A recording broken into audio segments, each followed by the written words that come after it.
ದಿನದ ಬಲಪಡಿಸುವ ವಾಕ್ಯ ಮತ್ತಾಯನು ಬರೆದ ಸುವಾರ್ತೆ 16ನೇ ಅಧ್ಯಾಯ 26ನೇ ವಚನ. ಒಬ್ಬ ಮನುಷ್ಯನು ಲೋಕವನ್ನೆಲ್ಲ ಸಂಪಾದಿಸಿಕೊಂಡರೂ ಪ್ರಾಣ ನಷ್ಟಪಟ್ಟರೆ ಅವನಿಗೆ ಪ್ರಯೋಜನವೇನು? ಆಮೇನ್. ಪ್ರಿಯ ದೇವರ ಮಕ್ಕಳೇ, ಇಲ್ಲಿ ದೇವರ ವಾಕ್ಯ ಸ್ಪಷ್ಟವಾಗಿ ಹೇಳ್ತಾ ಇದೆ, ಒಬ್ಬ ಮನುಷ್ಯನು ಲೋಕವನ್ನೆಲ್ಲ ಸಂಪಾದಿಸಿಕೊಂಡ್ರು ತನ್ನ ಪ್ರಾಣವನ್ನ ನಷ್ಟಪಡಿಸಿಕೊಂಡ್ರೆ, ಅಂದ್ರೆ ತನ್ನ ಆತ್ಮವನ್ನ ನಷ್ಟಪಡಿಸಿಕೊಂಡರೆ ಅವನಿಗೆ ಏನು ಪ್ರಯೋಜನ ಎಂಬುದಾಗಿ. ಈ ದಿನದಲ್ಲಿ ಲೋಕದಲ್ಲಿರುವ ಎಲ್ಲ ಮನುಷ್ಯರು ಕೂಡ ಲೋಕದಲ್ಲಿರುವವುಗಳನ್ನು ಸಂಪಾದಿಸಬೇಕು, ಲೋಕವನ್ನು ಸಂಪಾದಿಸಬೇಕು ಎಂಬುದಾಗಿ ಹಗಲು ರಾತ್ರಿ ಪ್ರಯಾಸ ಪಟ್ಟು ದುಡಿತಾ ಇದ್ದಾರೆ. ಅನೇಕರು ಅದಕ್ಕಾಗಿ ತಮ್ಮಲ್ಲಿರುವ ಎಲ್ಲವನ್ನು ಕೂಡ ಖರ್ಚು ಮಾಡ್ತಾ ಇದ್ದಾರೆ.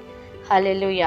ಆದರೆ ಲೋಕದಲ್ಲಿರುವ ಎಲ್ಲವನ್ನು ಸಂಪಾದಿಸಿಕೊಳ್ಳುವಷ್ಟರೊಳಗೆ ತನ್ನ ಪ್ರಾಣ ಹೋಗಿಬಿಟ್ರೆ, ತನ್ನ ಆತ್ಮ ನಷ್ಟಪಟ್ಟರೆ ಅದರಿಂದ ಏನು ಪ್ರಯೋಜನ?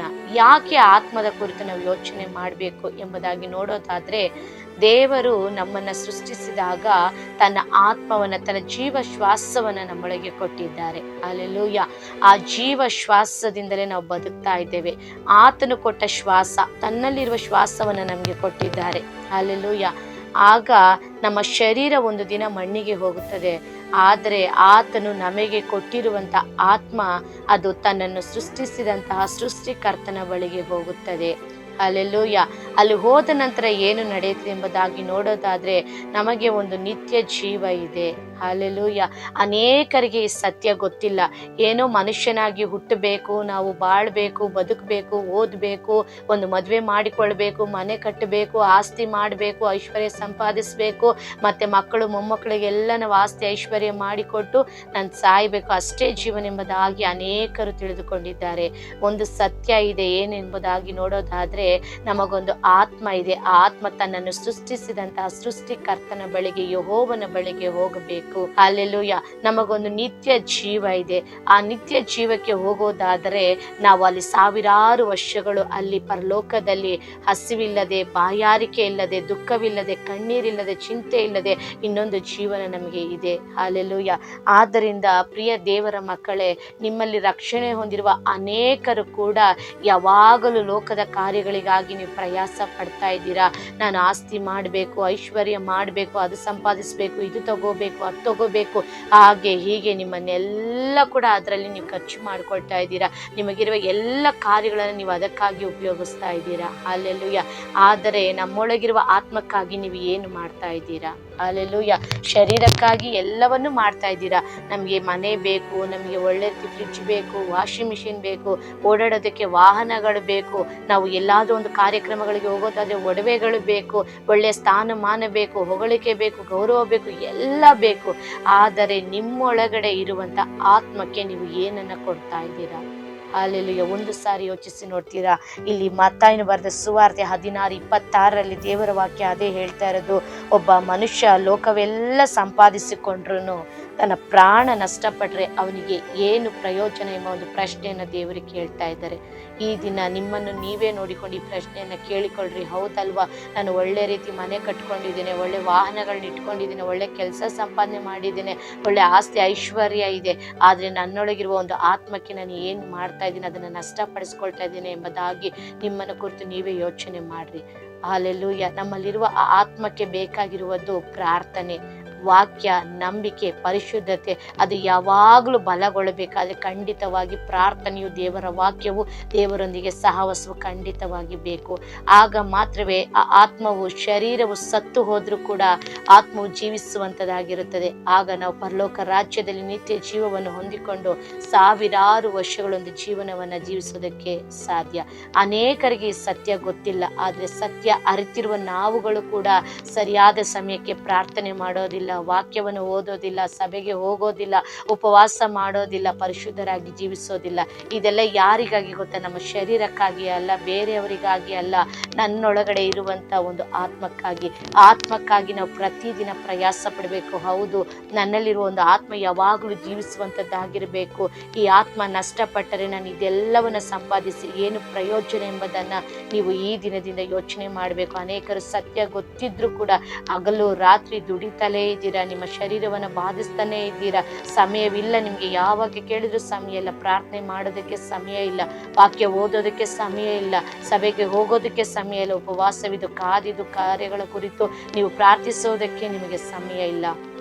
ಪ್ರಿಯ ದೇವರ ಮಕ್ಕಳೇ, ಈ ದಿನ ಈ ವಾಕ್ಯವನ್ನು ಚೆನ್ನಾಗಿ ಕುಳಿತು ಧ್ಯಾನ ಮಾಡ್ರಿ. ನೀವು ಕೆಲಸಕ್ಕೆ ಹೋದಾಗ ಧ್ಯಾನ ಮಾಡ್ರಿ, ನಡೆಯುವಾಗ, ಡ್ರೈವಿಂಗ್ ಮಾಡುವಾಗ, ಎಲ್ಲ ಸಂದರ್ಭದಲ್ಲಿ ಈ ವಿಷಯದ ಕುರಿತು ಸ್ವಲ್ಪ ಯೋಚನೆ ಮಾಡ್ರಿ, ಈ ವಾಕ್ಯವನ್ನು ಧ್ಯಾನಿಸ್ರಿ. ಹೌದು, ಇಷ್ಟು ವರ್ಷಗಳಾಗಿದೆ ನಮ್ಮ ಆತ್ಮಕ್ಕೆ ನಾವು ಏನು ಕೊಡ್ತಾ ಇದ್ದೇವೆ? ನಮ್ಮ ಆತ್ಮ ನಷ್ಟ ಪಡೋದೇ ಆದರೆ ಈ ರಕ್ಷಣೆ ಜೀವನ ಏನಾಗಬೇಕು? ಯೇಸುವನ್ನು ಅರ್ಥಕೊಂಡು ನೀನು ಏನು ಪ್ರಯೋಜನ? ಪ್ರಿಯ ದೇವರ ಮಗುವೆ, ಈ ದಿನ ಚಿಂತಿಸು. ನಿನಗಿರುವ ಆತ್ಮದ ಕುರಿತು ಸ್ವಲ್ಪ ಭಾರವುಳ್ಳವಳಾಗಿಯೂ ನೀನು ಮಾರ್ಪಡು. ಖಂಡಿತವಾಗಿ ನಿನ್ನೊಳಗಿರುವ ಆತ್ಮಕ್ಕೆ ಬೇರೆ ಏನು ಬೇಕಾಗಿಲ್ಲ. ನಿನ್ನ ಶರೀರಕ್ಕೆ ಬೇಕಾದರೆ ನೀನು ಅನೇಕ ರೀತಿಯಾದ ಆರೋಗ್ಯಕರವಾದ ಆಹಾರ ಕೊಡ್ಬೋದು, ಒಳ್ಳೆಯ ಬೆಲೆ ಬಾಳುವಂಥ ವಸ್ತ್ರಗಳನ್ನು, ಒಡವೆಗಳನ್ನು ಕೊಟ್ಟು ಸಂತೋಷ ಪಡಿಸಬಹುದು, ಒಳ್ಳೆಯ ದುಬಾರಿ ವಾಹನಗಳಲ್ಲಿ ಓಡಾಡಬಹುದು, ಆದರೆ ಒಳ್ಳೆಯ ರೀತಿ ನಿನ್ನ ಶರೀರವನ್ನು ನೀನು ಮೆಚ್ಚಿಸಬಹುದು. ಆದರೆ ನಿನ್ನ ಆತ್ಮಕ್ಕೆ ಇದು ಯಾವುದು ಕೂಡ ಬೇಕಾಗಿಲ್ಲ.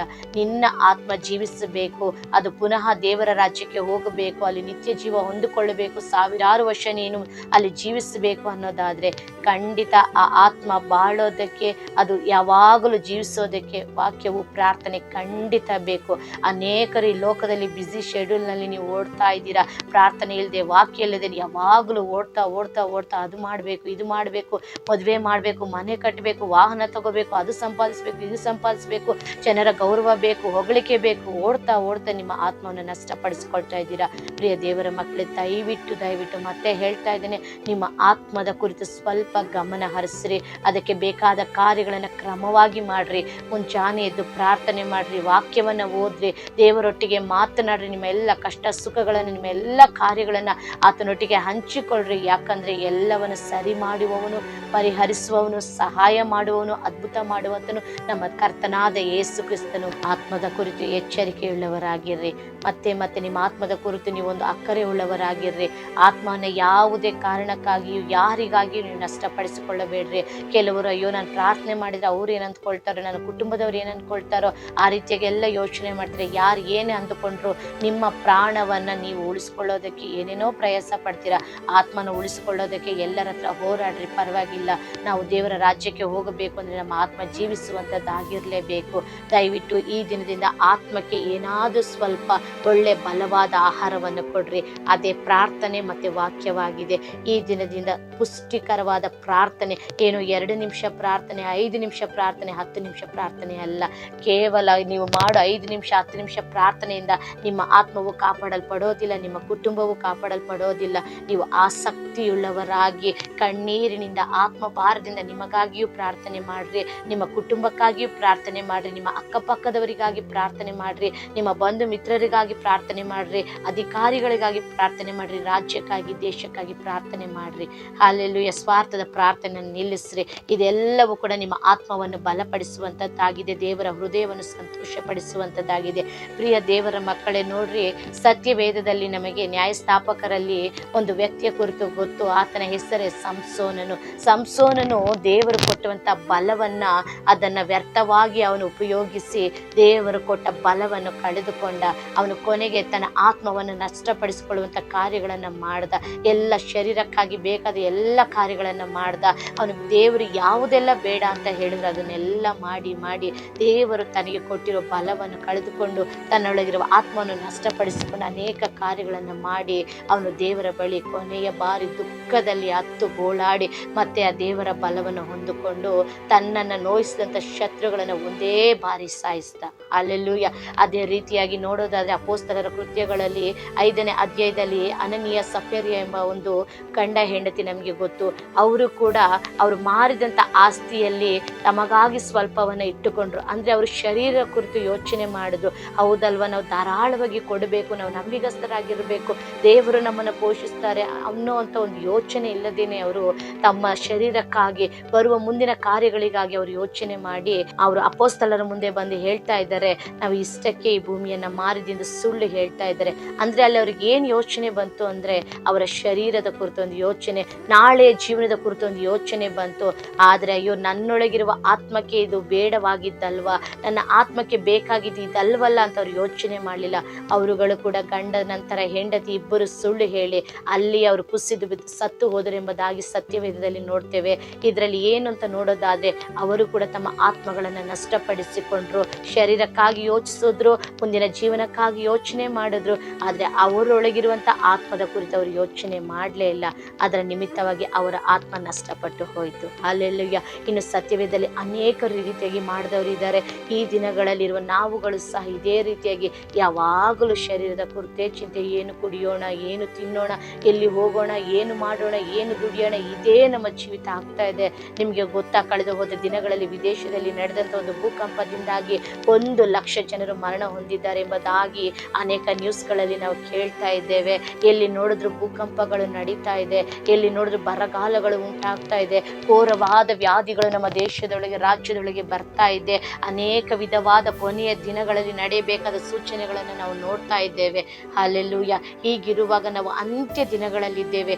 ಈಗಲಾದರೂ ವಾಕ್ಯದ ಕಡೆಗೆ ನಮ್ಮ ಕಿವಿಯನ್ನು ತಿರುಗಿಸೋಣ, ನಮ್ಮ ಹೃದಯವನ್ನು ತಿರುಗಿಸೋಣ, ಅದರ ಪ್ರಕಾರ ಜೀವಿಸೋದಕ್ಕೆ ಒಪ್ಪಿಸಿಕೊಳ್ಳೋಣ. ಖಂಡಿತವಾಗಿ ಈ ವಾಕ್ಯವನ್ನು ನಾವು ಕ್ರಮವಾಗಿ ಅನುಸರಿಸದೆ ಹೋದರೆ, ಈ ವಾಕ್ಯವನ್ನು ನಮ್ಮ ಜೀವನದಲ್ಲಿ ಅಳವಡಿಸಿಕೊಳ್ಳದೆ ಹೋದರೆ, ಬರುವ ದಿನಗಳಲ್ಲಿ ನಮ್ಮ ಕುರಿತು, ನಮ್ಮ ಕುಟುಂಬದ ಕುರಿತು ಏನು ಎಂಬುದಾಗಿ ಯೋಚನೆ ಮಾಡ್ರಿ. ನಾವು ಸಂಪಾದಿಸಿರೋ ಯಾವ ಆಸ್ತಿ ನಮ್ಮೊಟ್ಟಿಗೆ ಬರೋದಿಲ್ಲ. ನಾವು ನಮ್ಮ ಶರೀರಕ್ಕಾಗಿ ಈ ಲೋಕದಲ್ಲಿರುವ ಕಾರ್ಯಗಳನ್ನು ಸಂಪಾದಿಸ್ತಾ ಇದ್ದೀವಲ್ಲ, ಅದು ಯಾವುದು ನಮ್ಮನ್ನು, ನಮ್ಮ ಮಕ್ಕಳನ್ನು, ಕುಟುಂಬವನ್ನು, ಯಾರನ್ನು ಕೂಡ ಕಾಪಾಡೋದಿಲ್ಲ. ಈ ದಿನದಲ್ಲಿ ನಿಮ್ಮ ಆತ್ಮದ ಕುರಿತು ಎಚ್ಚರಿಕೆ ವಹಿಸ್ರಿ. ಅದಕ್ಕಾಗಿ ಬೇಕಾದ ಕ್ರಮಗಳನ್ನು ತೆಗೆದುಕೊಳ್ಳ್ರಿ. ಸರಿಯಾದ ದೇವರೊಟ್ಟಿಗೆ ಒಂದು ಸಹವಾಸವನ್ನು ಬೆಳೆಸಿಕೊಳ್ಳ್ರಿ. ಮತ್ತೆ ಆ ವಾಕ್ಯವನ್ನು ನೆನಪಿಸ್ತೇನೆ. ಮತ್ತಾಯನು ಬರೆದ ಸುವಾರ್ತೆ 16:26 ಪ್ರಕಾರ, ಒಬ್ಬನು ಲೋಕವನ್ನೆಲ್ಲ ಸಂಪಾದಿಸಿಕೊಂಡ್ರು ತನ್ನ ಆತ್ಮ ನಷ್ಟಪಟ್ಟರೆ ಅವನಿಗೇನು ಪ್ರಯೋಜನ ಎಂಬುದಾಗಿ. ದಯವಿಟ್ಟು ನಿನ್ನ ಪ್ರಾಣದ ಕುರಿತು, ಅಂದರೆ ನಿನ್ನ ಆತ್ಮದ ಕುರಿತು ಎಚ್ಚರಿಕೆ ವಹಿಸ್ರಿ. ಈ ದಿನದಲ್ಲಿ ಇದರ ಕಡೆಗೆ ಗಮನ ಹರಿಸಲೇಬೇಕು. ಇಲ್ಲ ಅಂದರೆ ಈ ಅಂತ್ಯ ದಿನದಲ್ಲಿ ನಮ್ಮ ಪರಿಸ್ಥಿತಿ ಚಿಂತಾಜನಕವಾಗಿ ಮಾರ್ಪಡುತ್ತದೆ. ಸತ್ಯ ಗೊತ್ತಿಲ್ಲದೆ ಇರೋರು ಪರವಾಗಿಲ್ಲ, ಆದರೆ ನೀನು ಪ್ರತಿ ವಾರ ಸಭೆಗೆ ಹೋಗುವಂಥ ವ್ಯಕ್ತಿ, ಯೇಸುವನ್ನು ನಂಬಿರುವಂಥ ವ್ಯಕ್ತಿ, ಆತನ ಹೇಳಿಕೊಟ್ಟಿರುವ ವಾಕ್ಯಗಳು ನಿನಗೆ ಗೊತ್ತು, ಸತ್ಯವೇದ ನಿನಗೆ ಗೊತ್ತು. ಆದರೂ ಕೂಡ ಈ ಸತ್ಯವೇದನನ್ನು ಎಲ್ಲೋ ಮೂಲೆಯಲ್ಲಿ ಬಿಸಾಡಿಬಿಟ್ಟು ನೀನು ಮೌನವಾಗಿದೆಯಾ? ಬೇಡ. ಪ್ರತಿದಿನ ಎತ್ತಿ ಇದನ್ನು ಓದ್ರಿ. ನಿಮ್ಮ ಹೃದಯದೊಳಗೆ ಇದನ್ನು ಬರೆದಿಟ್ಟುಕೊಳ್ಳ್ರಿ. ನಿಮ್ಮ ಹೃದಯದ ಆಲಗೆಯಲ್ಲಿ ವಾಕ್ಯಗಳನ್ನು ಬರೆದು ವಾಕ್ಯಗಳ ಪ್ರಕಾರ ಜೀವಿಸೋದಕ್ಕೆ ನೀವು ಕಲ್ತುಕೊಳ್ಳ್ರಿ. ನಿಶ್ಚಯವಾಗಿ ನಾವು ಸರಿಯಾಗಿ ಪ್ರಾರ್ಥನೆ ಮಾಡಿ, ವಾಕ್ಯ ಧ್ಯಾನ ಮಾಡಿ, ದೇವರಿಗೆ ನಂಬಿಗಸ್ತರಾಗಿಯೂ ಪರಿಶುದ್ಧರಾಗಿ ಇದ್ದು ಆತನಂತೆ ನಾವು ಕೂಡ ನಶಿಸುವ ಆತ್ಮಗಳ ಕುರಿತು ಒಂದು ಭಾರವುಳ್ಳವರಾಗಿರೋದೇ ಆದರೆ ಖಂಡಿತವಾಗಿ ನಮ್ಮ ಆತ್ಮ ನಷ್ಟಪಡೋದೇ ಇಲ್ಲ. ಸರಿಯಾಗಿ ಅದು ದೇವರ ರಾಜ್ಯಕ್ಕೆ ಸೇರುತ್ತದೆ. ನಾವು ನಿತ್ಯ ಜೀವವನ್ನು ಹೊಂದಿಕೊಳ್ತೇವೆ. ದೇವರೊಂದಿಗೆ ಸಾವಿರಾರು ವರ್ಷಗಳು ಜೀವಿಸುವಂಥ ಒಂದು ಭಾಗ್ಯವನ್ನು ಹೊಂದಿಕೊಳ್ತೇವೆ. ಅಲ್ಲಿ ಹಸಿವಿಲ್ಲ, ಕಣ್ಣೀರಿಲ್ಲ, ದಾಹ ಇಲ್ಲ, ಯಾವುದೇ ರೀತಿಯ ಕಾರ್ಯಗಳು, ಗೋಳಾಟ, ಕಣ್ಣೀರಲ್ಲಿ ಇಲ್ಲವೇ ಇಲ್ಲ. ಆ ರೀತಿಯ ಒಂದು ಜೀವನ ನಿಮಗೆ ಬೇಕಾಗುವುದಾದರೆ ಈ ದಿನದಿಂದ ಈ ಕಾರ್ಯಗಳನ್ನು ಸರಿಯಾಗಿ ಮಾಡ್ರಿ. ಮತ್ತೆ ಹೇಳ್ತೇನೆ, ಆತ್ಮದ ಕುರಿತು ಗಮನ ಇರಲಿ. ನಿಶ್ಚಯವಾಗಿ ಈ ವಾಕ್ಯವನ್ನು ಸ್ವಲ್ಪ ನೀವು ಎಚ್ಚರಿಕೆಯಿಂದ ಪಾಲಿಸಿ ನೋಡ್ರಿ. ಬರುವ ದಿನಗಳಲ್ಲಿ ದೇವರು ನಿಮ್ಮನ್ನು, ನಿಮ್ಮ ಕುಟುಂಬಗಳನ್ನು ಈ ಬರ್ತಿರುವಂಥ ಅಂತ್ಯಕಾಲದ ಎಲ್ಲ ಆಪತ್ತುಗಳಿಂದ ದೇವರು ನಿಮ್ಮನ್ನು ಬಿಡಿಸಿ ನಡೆಸೋದಕ್ಕೆ ಶಕ್ತರಾಗಿದ್ದಾರೆ. ಹಲ್ಲೆಲೂಯಾ. ದೇವರ 2ನೇ ಬರೋಣದಲ್ಲಿ ಖಂಡಿತವಾಗಿ ನಾವೆಲ್ಲರೂ ಎತ್ತಲ್ಪಡೋಣ. ಖಂಡಿತವಾಗಿ ಯಾರು ಕೈ ಬಿಡಲ್ಪಡಬಾರದು. ಅದಕ್ಕಾಗಿ ನಾವು ಶ್ರಮಿಸೋಣ. ದೇವರ ನಾಮ ಮಹಿಮೆಯೊಂದಲ್ಲಿ ಆತ್ಮದ ಕುರಿತು ಈ ದಿನದಿಂದ ಒಂದು ಅಕ್ಕರೆಯುಳ್ಳವರಾಗಿ ನಾವೆಲ್ಲರೂ ಸಹ ಮಾರ್ಪಡೋಣ. ಪ್ರಿಯ ದೇವರ ಮಕ್ಕಳೇ, ಈ ವಾಕ್ಯ ನಿಮಗೆ ಖಂಡಿತವಾಗಿ ಪ್ರಯೋಜನವಾಗಿರುತ್ತದೆ ಎಂಬುದಾಗಿ ನಾನು ಕರ್ತನಲ್ಲಿ ನಂಬುತ್ತೇನೆ. ಎಲ್ಲರೂ ಸಹ ಪ್ರತಿನಿತ್ಯ ಈ ವಿಡಿಯೋಗಳನ್ನು ನೋಡ್ತಾ ಇದ್ದೀರಾ. ಅದಕ್ಕಾಗಿ ನಾನು ಕರ್ತನಾದ ಯೇಸುವಿನ ನಾಮದಲ್ಲಿ ನಿಮ್ಮೆಲ್ಲರಿಗೂ ಕೂಡ ಹೃದಯಪೂರ್ವಕವಾಗಿ ನಾನು ವಂದನೆಗಳನ್ನು ಸಲ್ಲಿಸ್ತೇನೆ. ಇನ್ನೂ ಅನೇಕರು ಹೊಸದಾಗಿ ನೀವು ನೋಡ್ತಾ ಇರಬಹುದು. ದಯವಿಟ್ಟು ನೀವು ಸಹ ಈ ಚಾನಲನ್ನು ನೀವು ಸಬ್ಸ್ಕ್ರೈಬ್ ಮಾಡಿಕೊಳ್ಳ್ರಿ. ಇನ್ನು ಅನೇಕರಿಗೆ ಶೇರ್ ಮಾಡಿರಿ, ಲೈಕ್ ಮಾಡಿರಿ. ಈ ಸೇವೆಗಳಿಗಾಗಿ ನಿಮ್ಮ ಪ್ರಾರ್ಥನೆಯಲ್ಲಿ ನೀವು ನಮ್ಮನ್ನು ನೆನಪಿಸಿಕೊಳ್ಳ್ರಿ. ಈ ಸೇವೆಗಳು ಬರುವ ದಿನಗಳಲ್ಲಿ ಇನ್ನೂ ಅನೇಕರಿಗೆ ಹೋಗಿ ತಲುಪಲಿ ಎಂಬುದಾಗಿ ನೀವು ಕೇಳಿಕೊಳ್ಳ್ರಿ. ಕರ್ತ ನಿಶ್ಚಯವಾಗಿ ಈ ಸೇವೆಯ ಮೂಲಕ ಅನೇಕರನ್ನು ರಕ್ಷಿಸಿ ಅನೇಕರನ್ನ ಕರ್ತನ ಕಡೆಗೆ ತಿರುಗಿಸುತ್ತಾರೆ ಎಂಬುದಾಗಿ ನಾನು ಕರ್ತನಲ್ಲಿ ನಂಬ್ತೇನೆ. ಎಲ್ಲ ಮಹಿಮೆ ನನ್ನ ಕರ್ತನಾದ ಯೇಸುವಿಗೆ ಸಲ್ಲಲಿ. ಯೇಸುವಿನ ನಾಮದಲ್ಲಿ ಮತ್ತೊಂದು ಆವರ್ತಿ ನಿಮ್ಮೆಲ್ಲರೂ ಕೂಡ ನಾನು ವಂದನೆ ಹೇಳ್ತೇನೆ. ಎಲ್ಲ ಮಹಿಮೆ ಕರ್ತನಿಗೆ ಸಲ್ಲಲಿ. Praise the Lord. God bless you.